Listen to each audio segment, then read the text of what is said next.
Hello students, welcome in our sociology classes. Today we will discuss on the divorce among Hindus, Muslims, Christians and tribes. This is the second lecture on the topic divorce, and in this lecture we will complete the topic of divorce. Then let's start. First of all we will discuss on the divorce among Hindus. Hindu है उनमें तलाक कैसे होता है। देखिए, हिंदू समाज है, हिंदू धर्म है, उसमें तलाक है वो पूर्णतः निषेध माना गया है। परंपरागत समय के अंदर भी, वैदिक काल के अंदर भी हिंदू समाज के अंदर तलाक है उसको स्वीकार नहीं किया गया। कुछ विशेष परिस्थितियों में ही तलाक को स्वीकार किया गया था, क्योंकि हिंदू समाज में विवाह को एक धार्मिक संस्कार माना गया है। इसका तात्पर्य ये हुआ कि विवाह है वो पूरी प्रक्रिया है वो एक धर्म के मंत्रोच्चारण के साथ संपादित होती है। और ऋग्वेद में भी कहा गया है कि विवाह का उद्देश्य गृहस्थी बनाकर यज्ञों का संपादन करना और संतान उत्पन्न करना है। तो भारत के अंदर जो हिंदू धर्म है उनमें जो तलाक है वो विशेष परिस्थितियों में ही स्वीकार किया गया है। हिंदू धर्म के तहत पति और पत्नी के संबंध है वो केवल इस जन्म तक ही सीमित नहीं है, बल्कि जन्म जन्मांतर का बंधन माना गया है। इसमें पति पत्नी एक दूसरे के सुख और दुख के साथी होते हैं। कुछ विशेष परिस्थितियों में, जैसे हमने आपको बताया तलाक स्वीकार है, वैसे तलाक की प्रक्रिया एक विवाह धार्मिक संस्कार होने के कारण भारतीय समाज में, विशेषकर हिंदू धर्म में तलाक की प्रक्रिया वो बहुत ही कठिन प्रक्रिया है।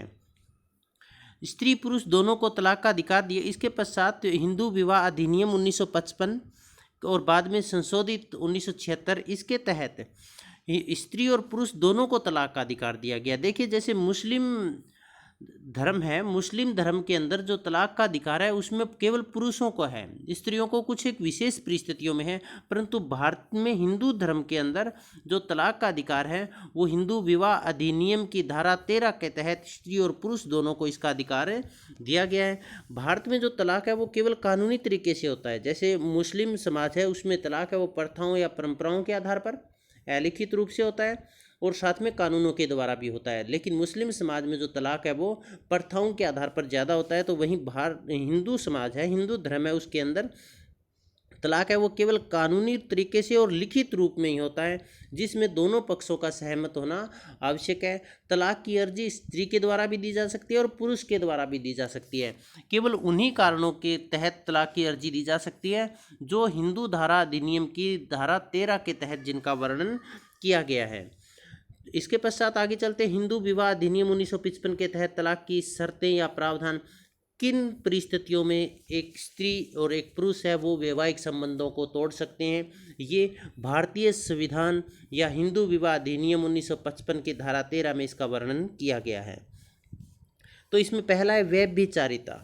अब व्यभिचारिता का मतलब समझिए पहले। व्यभिचारिता का तात्पर्य होता है शादी के पश्चात किसी अपने लाइफ पार्टनर के अलावा किसी अन्य के साथ सेक्सुअल रिलेशन रखना, यौन संबंध स्थापित करना व्यभिचारिता कहलाता है।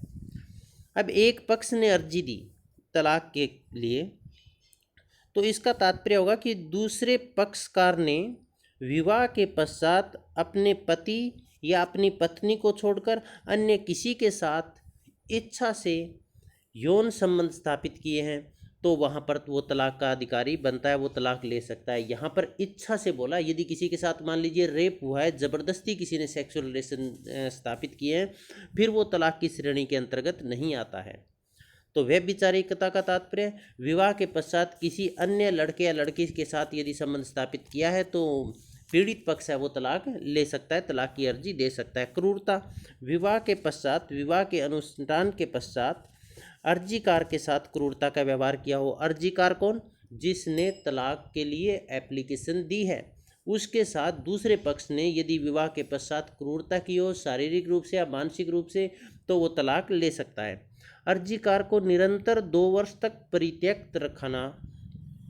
यदि किसी लड़के ने लड़की को, ये पति ने पत्नी को या पत्नी ने पति को 2 साल तक पहले से छोड़ के रखा हुआ है, तो वो तलाक ले सकता है। धर्म परिवर्तन, यदि दोनों में से किसी ने धर्म परिवर्तन कर लिया और धर्म परिवर्तन करने के कारण अब वो हिंदू नहीं रहा, तो भी जो दूसरा पीड़ित पक्ष है वो तलाक ले सकता है। असाध्य मानसिक विकृति, यदि मानसिक विकृति ऐसी है कि वो उसका इलाज नहीं हो सकता, और जो अर्जीकार है उसको ये लगता है कि अब उसके साथ रहना संभव नहीं है, तो वो तलाक ले सकता है।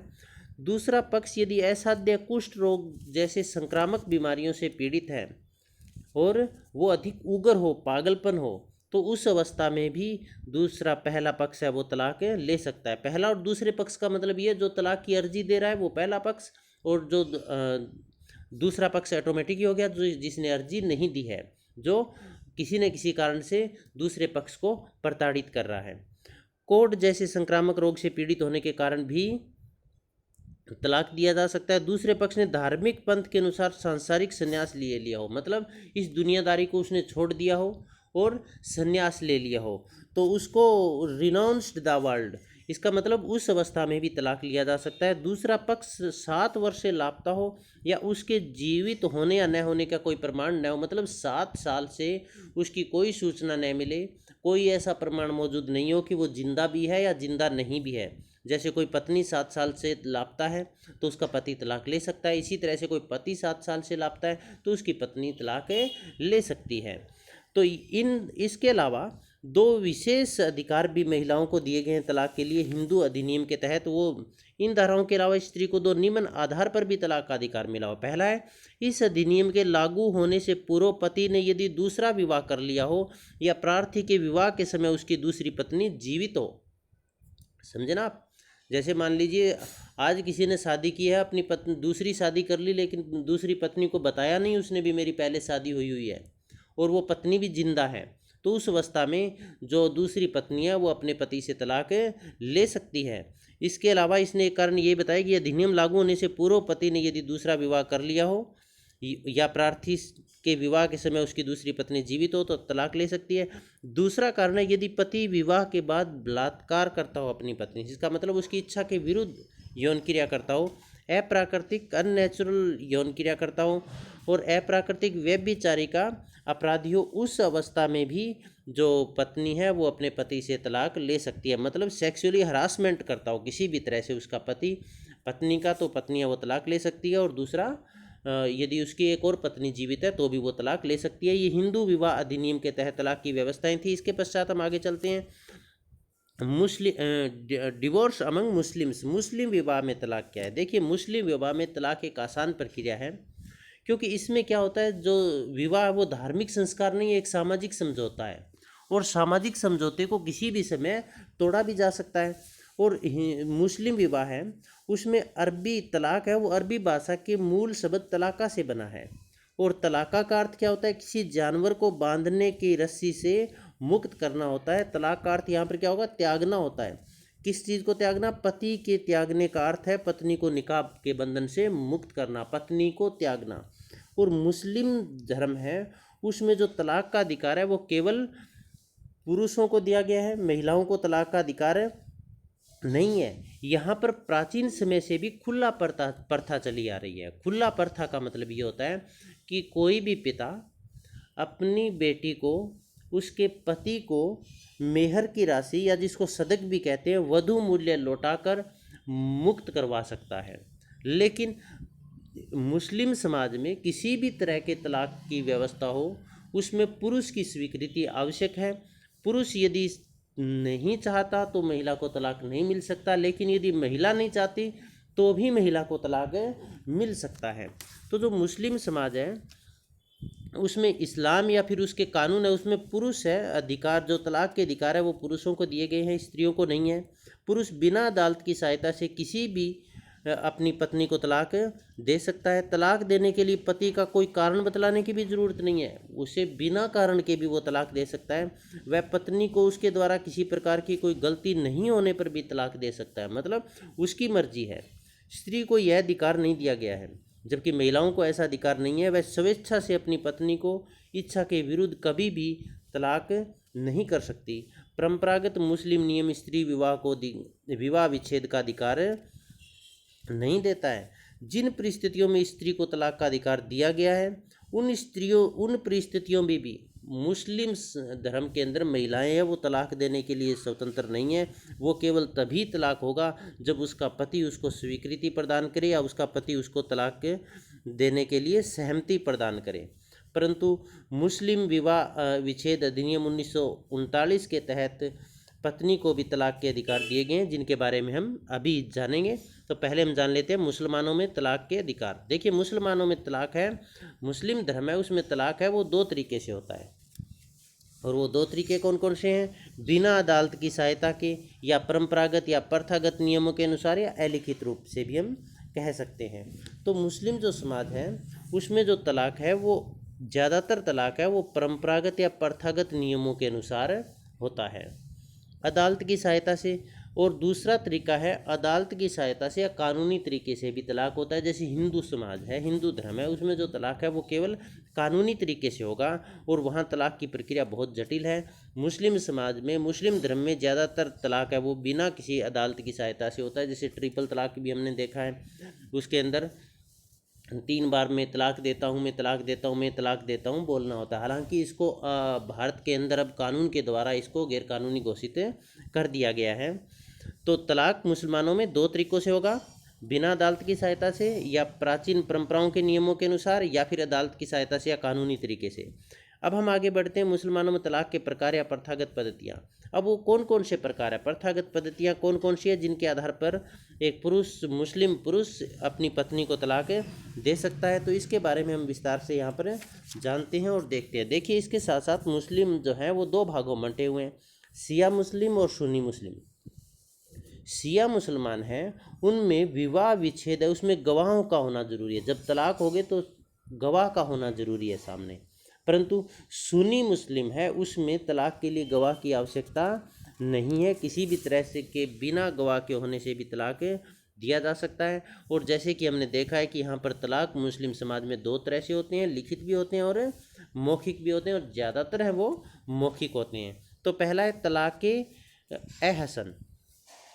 अब आप एक बात ध्यान रखिएगा, मुस्लिम समाज है उसमें जो तलाक होता है उसमें तूहर का बहुत महत्व ध्यान रखा जाता है और महत्व होता है। तूहर का मतलब होता है मासिक धर्म या पीरियड्स। अब मुस्लिम समाज में किसी भी तरह का जो तलाक होता है तो उसमें तूहर का ध्यान रखा जाता है। अब पहला तलाक ए-हसन की बात हम कर लेते हैं। तो इसके अंतर्गत पति अपनी पत्नी के मासिक धर्म के दौरान तलाक की घोषणा करता है। मतलब जब पीरियड्स के दौरान वो तलाक की घोषणा करेगा भी, मैं तुम्हें तलाक देता हूँ। और एक बात आपको ध्यान रखना है, इद्दत, इसमें इद्दत और इद्दत की अवधि समाप्त होने तक, और इद्दत की अवधि कितनी मानी गई है? 4 महीने 10 दिन। इद्दत की अवधि समाप्त होने तक वो उसके साथ यौन संबंध स्थापित नहीं करता है, और यदि ऐसा संबंध स्थापित कर लेता है उस 4 महीने 10 दिन के अंदर तो वो तलाक है वो कैंसिल हो जाता है। तो मुस्लिम समाज, मुस्लिम धर्म के अंदर ये तलाक के ए-हसन है, ये महत्वपूर्ण माना जाता है, सबसे अच्छा माना जाता है, सर्वश्रेष्ठ माना जाता है। क्यों? क्योंकि एक तो इसके पैगंबर के साथियों ने, मोहम्मद पैगंबर के साथियों ने इसको मान्यता दी थी। दूसरा, इसमें पति को तलाक को खंडित करने का भी अवसर मिलता रहता है। भी 4 महीने 10 दिन के अंदर वो अपनी पत्नी से यौन संबंध स्थापित करके उस तलाक को कैंसिल भी कर सकता है। तो इसमें तलाक की घोषणा एक ही बार की जाएगी और उसके बाद लगातार 3 मासिक धर्म तक उसके साथ वो किसी भी तरह का सेक्सुअल रिलेशन स्थापित नहीं करेगा, इद्दत के दौरान सेक्सुअल रिलेशन स्थापित नहीं करेगा। और यदि उसने ऐसा किया है तो सेक्सुअल संबंध स्थापित कर लिए इस पीरियड के दौरान, इद्दत के दौरान, तो तलाक समाप्त हो जाएगा, तलाक कैंसिल हो जाएगा, रद्द हो जाएगा। और यदि ऐसा नहीं किया उसने, इद्दत की पीरियड में उसने यदि आपस में यौन संबंध स्थापित नहीं किए तो ऑटोमेटिक फिर वो तलाक समझा जाएगा इद्दत की अवधि पूरी होने के बाद। अब तलाक हसन, इसमें क्या होता है, लगातार 3 तुहर तक, तुहर का मतलब मासिक धर्म पीरियड्स, 3 तुहर तक पति यह घोषणा करता है कि मैं तुम्हें तलाक देता हूँ। और ये महीना कितना समय होगा? लगभग 2 माह का समय होगा। इद्दत का समय यहाँ पर कितना होगा? लगभग 2 माह का समय होगा। कैसे होगा? पहले महीने में जब मासिक धर्म शुरू हुआ तो उसने घोषणा की मैं तुम्हें तलाक देता हूँ। फिर दूसरे महीने में घोषणा की मैं तुम्हें तलाक देता हूँ, तो ये अवधि कितनी होगी? 1 महीना हो गया। फिर तीसरे मासिक धर्म होगा तो 1 महीना यहाँ हो जाएगा और ये क्या कहेगा, मैं तुम्हें तलाक देता हूँ। और इस दौरान, इस इद्दत की पीरियड के दौरान वो अपनी पत्नी से सेक्सुअल रिलेशन स्थापित नहीं करेगा, यौन संबंध स्थापित नहीं करेगा।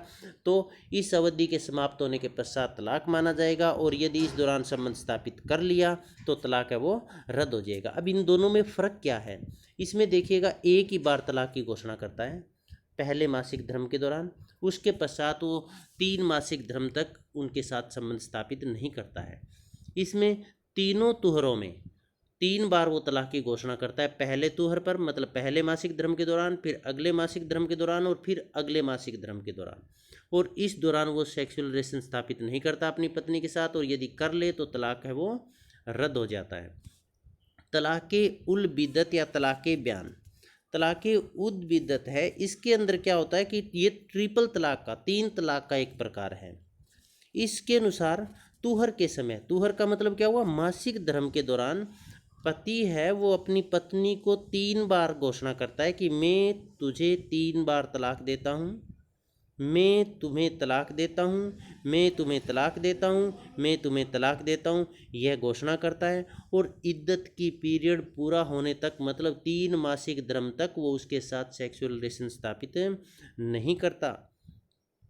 और यह तलाक का सबसे कड़ा रूप है, क्योंकि इसमें तलाक है वो वापस नहीं होता है, तलाक परिवर्तित नहीं होता है। अब ये तीनों आप एक बार फिर देखिएगा, देखिए मुस्लिम समाज है उसमें इद्दत या मासिक धर्म या तुहर का महत्व रहता है, उसको ध्यान में रखा जाता है। उसका कारण क्या है, मासिक धर्म तक वेट क्यों किया जाता है, पहला मासिक धर्म, फिर दूसरा मासिक धर्म, फिर तीसरा मासिक धर्म, ताकि ये कन्फर्म हो जाए कि महिला है वो गर्भवती नहीं है। क्योंकि यदि महिला गर्भवती है और उस हालात में उसको तलाक दिया गया है तो मुस्लिम धर्म के अनुसार वो पाप माना गया है। इसीलिए इस बात का कन्फर्म हो जाए कि वो गर्भवती नहीं है, इसीलिए 3 तुहर तक की प्रतीक्षा की जाती है। तो इन तीनों में अंतर देखिएगा, पीरियड के दौरान घोषणा की जाती है कि मैं तुम्हें तलाक देता हूँ, और लगातार 3 माह तक सेक्सुअल रिलेशन स्थापित नहीं किए जाएंगे, लेकिन घोषणा एक ही बार की जाएगी। अब इसमें भी पीरियड के दौरान घोषणा की जाती है कि मैं तुम्हें तलाक देता हूँ, दूसरे पीरियड के दौरान फिर घोषणा की जाएगी मैं तुम्हें तलाक देता हूँ, और तीसरे महीने पीरियड के दौरान मासिक धर्म के दौरान फिर घोषणा की जाएगी मैं तुम्हें तलाक देता हूँ। और इस दौरान वो सेक्सुअल रिलेशन स्थापित नहीं करेगा तो तलाक हो जाएगा, और संबंध स्थापित कर लिया तो तलाक नहीं होगा। तलाक़े उल बिद्दत, इसके अंदर क्या होगा, वो 3 बार घोषणा करेगा कि मैं तुझे 3 बार तलाक देता हूँ, मैं तुझे तलाक देता हूँ, मैं तुझे तलाक देता हूँ, मैं तुझे तलाक देता हूँ। और इद्दत के दौरान वो 3 माह के दौरान उसके साथ सेक्सुअल रिलेशन स्थापित नहीं करेगा तो ऑटोमेटिक तलाक हो जाएगा। इसके पश्चात इल्ला क्या होता है, जिसमें कोई एक पति है वो एक कसम लेकर लगातार 4 माह, इद्दत की अवधि लगातार 4 माह तक अपनी पत्नी के साथ सेक्सुअल रिलेशन स्थापित नहीं करता, तो वो इद्दत का पीरियड समाप्त होने के पश्चात तलाक हो जाता है। और यदि संबंध स्थापित कर लिया तो तलाक कैंसिल हो जाता है। देखिए इल्ला में क्या होगा, एक स्वस्थ दिमाग का व्यक्ति, वयस्क और स्वस्थ दिमाग का व्यक्ति इद्दत की एक कसम खाता है कि मैं इस इद्दत के पीरियड के दौरान आपके साथ सेक्सुअल रिलेशन स्थापित नहीं करूंगा, और वो ऐसा नहीं करता है तो वो इद्दत का पीरियड समाप्त होने के पश्चात उसका अपने आप ही अपनी पत्नी के साथ तलाक हो जाता है। खुला प्राचीन प्रथा भी है, प्राचीन समय में किसी मुस्लिम धर्म के अंदर ये खुला प्रथा ये प्राचीन समय से चली आ रही है। इसमें पिता अपनी बेटी को, उसके पति को कभी भी सदक या वधू मूल्य या आजकल जिसे मेहर कहा जाता है वो पैसे देकर अपनी बेटी को मुक्त करवा सकता है। जैसे, और इसके अंदर पत्नी है, खुला एक ऐसी तलाक की प्रक्रिया है जिसमें पत्नी द्वारा पति के सम्मुख एक तलाक का प्रस्ताव रखा जाता है, और वो ये कहती है कि वो जो मेहर है उसकी राशि की मांग नहीं करेगी, मेहर की राशि की मांग नहीं करेगी, या फिर यदि उसने मेहर ले रखी है, वो राशि ले रखी है, तो उस लड़की के पिता के द्वारा लड़की के पति को उस राशि का भुगतान किया जाएगा और उस लड़की को वैवाहिक संबंधों से मुक्ति प्रदान की जाएगी। परंतु इसमें ध्यान रखने वाली बात यह है कि उसके पति का उसमें सहमत होना जरूरी है। यदि उसका पति सहमत नहीं है तलाक देने के लिए, फिर तलाक नहीं होगा। खुला को कुरान में भी मान्यता दी गई है। इसके पश्चात है मुबारत है। मुबारत का मतलब क्या होता है? विवाह जो पति पत्नी के बीच में आपसी सहमति के आधार पर तलाक होते हैं और इसमें दोनों ही पक्ष एक दूसरे को किसी भी तरह की कोई क्षतिपूर्ति या मुआवजा नहीं देते हैं। मुबारत का अर्थ होता है छुटकारा पाना।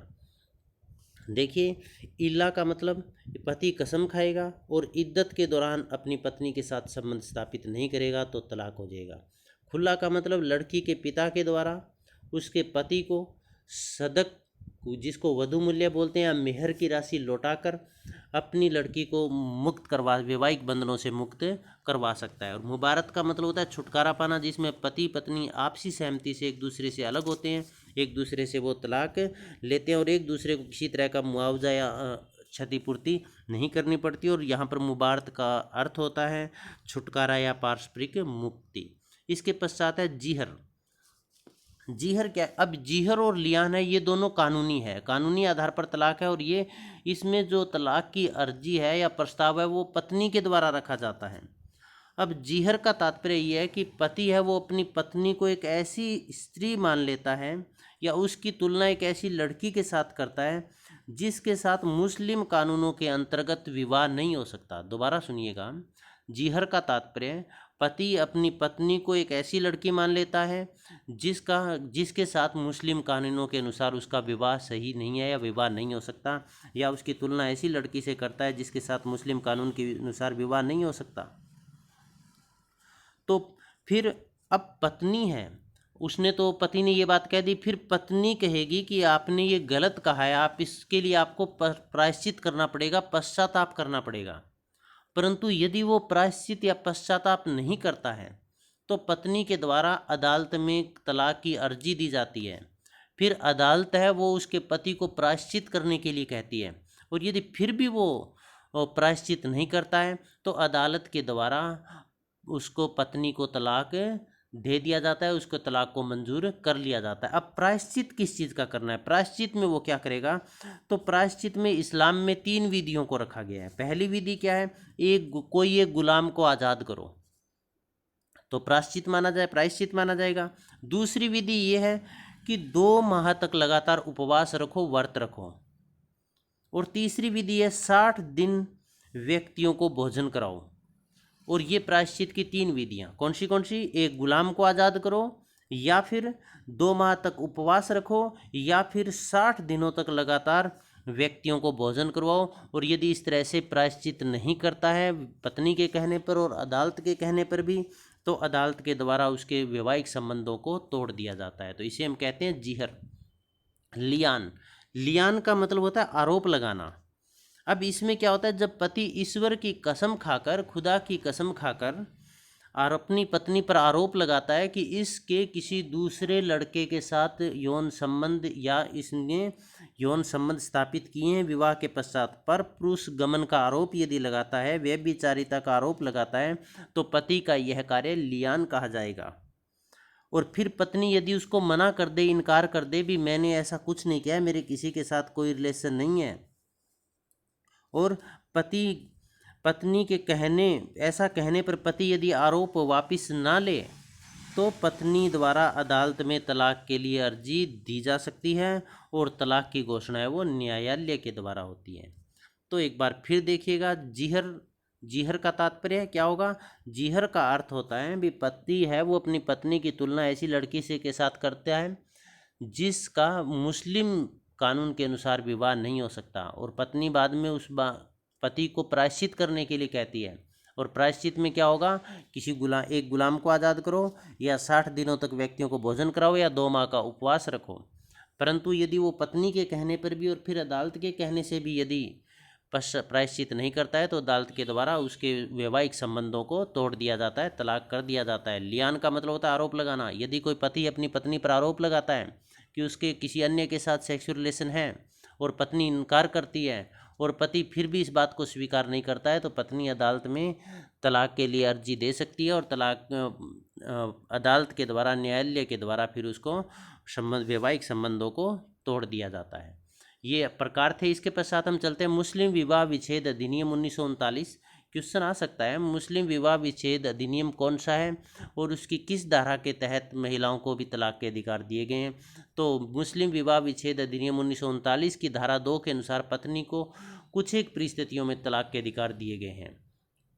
अब इसमें देखिएगा, पहला, यदि पति के बारे में 4 वर्ष तक कोई सूचना ना मिले, हिंदू धर्म में कितना था, 7 वर्ष था, तो वो तलाक ले सकती है।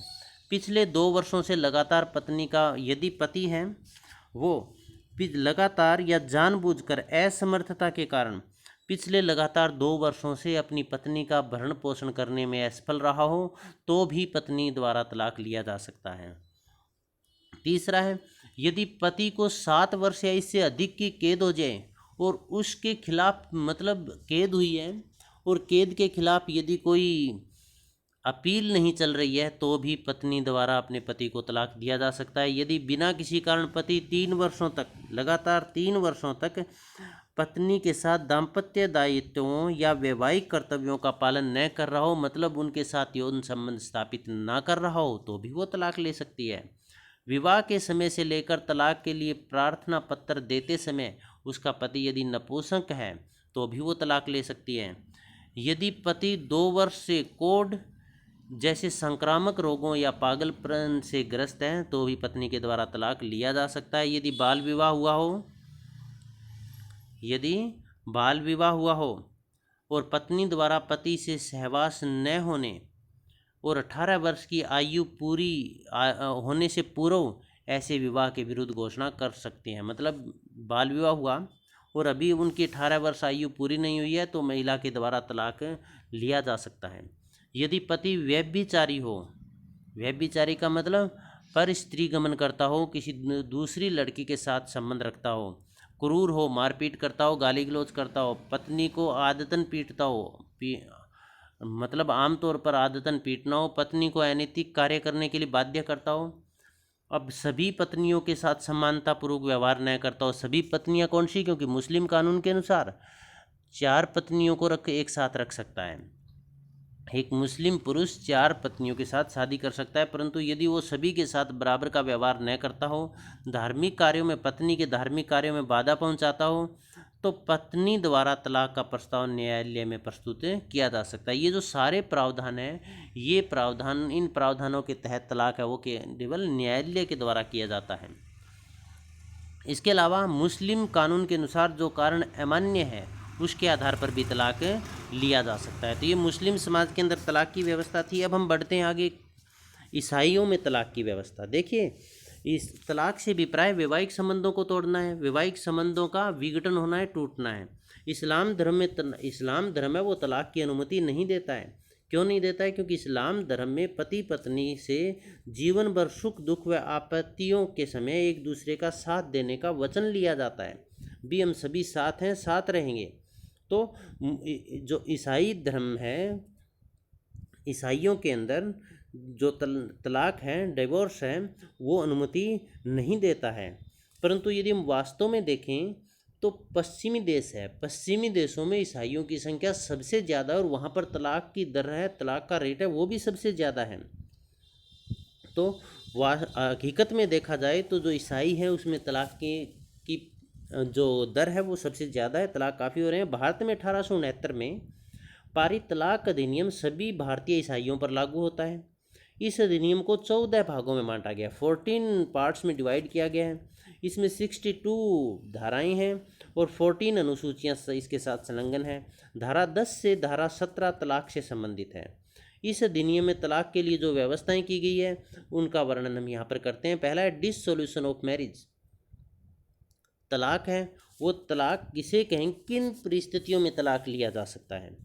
तो पत्नी है वो किन आधार पर अपने पति से तलाक ले सकती है। तो उसमें आप पहला देखिएगा, पहला पॉइंट इसके अंदर है, यदि पति ने ईसाई धर्म को त्याग करके अन्य धर्म स्वीकार कर लिया हो और दूसरी शादी कर ली हो तो पत्नी है अपने पति से तलाक मांग सकती है, मतलब धर्म परिवर्तन करने और दूसरी शादी करने में। दूसरा है, उसके पति ने निषिद्ध संबंधों के अंतर्गत आने वाली किसी लड़की से यौन संबंध स्थापित किया हो, मतलब बहन हो सकती है, बुआ हो सकती है, मामी हो सकती है, चाची हो सकती है, मतलब निषिद्ध संबंध जिनके साथ संबंध स्थापित नहीं किया जा सकते, ऐसी लड़की या महिला से यदि उसके पति ने संबंध स्थापित किया है तो ईसाई जो पत्नी है वो अपने पति से तलाक ले सकती है, वैवाहिक संबंधों को समाप्त कर सकती है।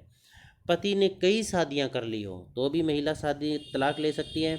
पति दूसरी स्त्री के साथ व्यभिचारी का अपराधी हो, व्यभिचारी का मतलब किसी अन्य लड़की के साथ यौन संबंध स्थापित करने का अपराधी हो। पति बलात्कार, अप्राकृतिक सहलिंगी सहवास या पशुता का अपराधी हो। पति क्रूर व्यवहार करता हो, मारपीट करता हो।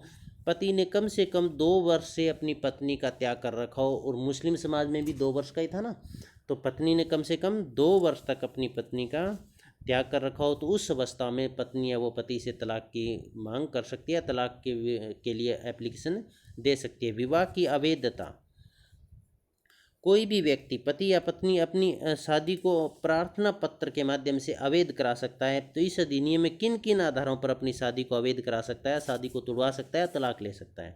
पहला है, यदि दूसरा पक्ष विवाह के समय तथा प्रार्थना पत्र देते समय नपुंसक हो।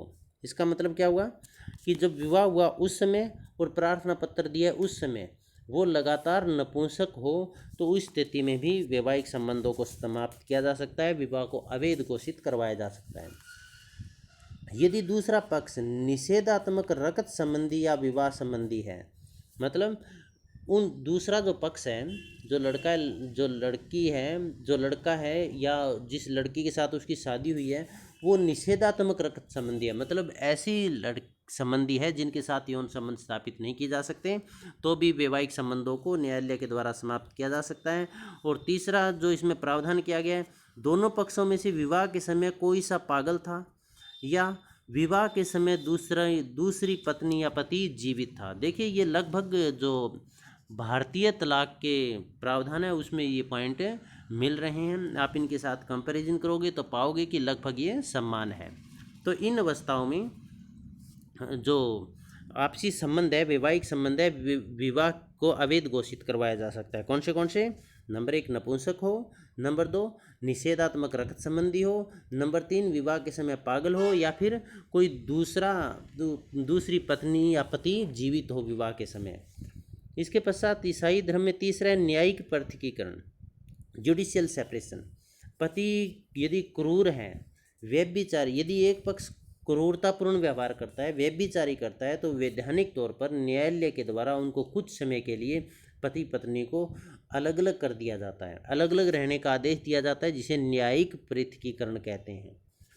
किस अवस्था में? या तो व्यभिचारी, लड़का किसी दूसरी पत्नी को छोड़कर अन्य लड़की से रिलेशन में रहता है, लड़की है वो अपने पति को छोड़कर किसी अन्य रिलेशन में रहती है, या फिर दोनों में से कोई एक दूसरे के साथ क्रूरतापूर्ण व्यवहार करता हो।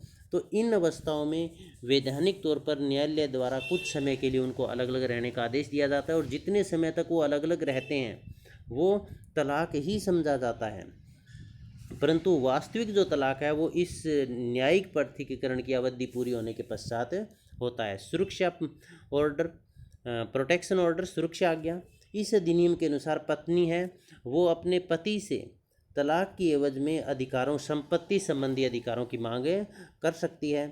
तलाक के अधिनियम की धाराओं में 2 अलग बातों का भी वर्णन किया गया है, जिसमें विशेष ईसाई धर्म है उसमें जो तलाक है वो उसके लिए 2 विशेष बातों का उल्लेख है। उसके अंदर पहला है पति का आचरण।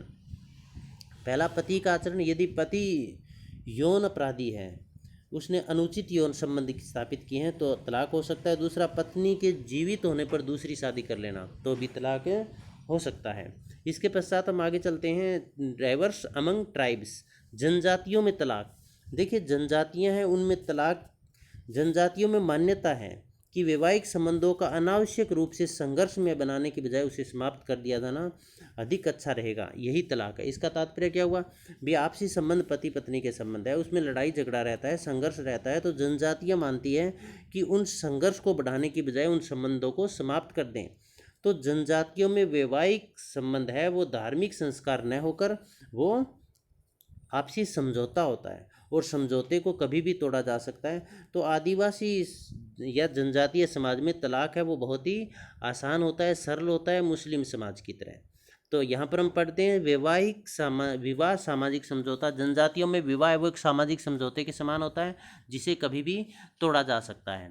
आसानी से तलाक सामाजिक समझौता होने के कारण, धर्म का महत्व, जनजातियों में विवाह में धर्म का महत्व न होने के कारण तलाक है वो बहुत ही आसान है। असम की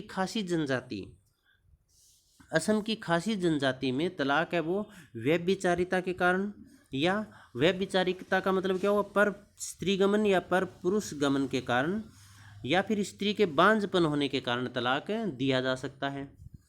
खारिया गौड़ जनजाति में पर पुरुषगामिनी, यदि लड़की है वो पर पुरुषगामिनी है, इसका मतलब वो अपने पति को छोड़कर अन्य किसी के साथ रिलेशन स्थापित करती है, यौन संबंध स्थापित करती है, तो तलाक लिया जा सकता है। वो झगड़ालू प्रवृत्ति की है तो तलाक लिया जा सकता है। गृहस्थ कार्यों, घर के कार्यों के प्रति उदासीन है या घर के कार्यों को नहीं करती है तो भी उसे तलाक दिया जा सकता है। इसके साथ साथ जनजातियों में ये जो तलाक के फैसले हैं वो पंचायतों के द्वारा किए जाते हैं, ग्राम पंचायत के द्वारा किए जाते हैं। और यदि ग्राम पंचायत किसी भी स्त्री को डायन घोषित कर दे, भी ये डायन है, चुड़ैल है या टोन ही है, टोनी का मतलब टोने टोटके करने वाली है ये, तो उस पति को, उस महिला को अपनी पत्नी को तलाक देना ही पड़ता है। क्या कारण बताया है? यदि ग्राम पंचायत किसी महिला को ये घोषित कर दे कि ये डायन है या फिर ये टोनी है, टोने टोटके करने वाली है, तो फिर पति चाहे या न चाहे उसे अपनी पत्नी को तलाक देना ही पड़ता है।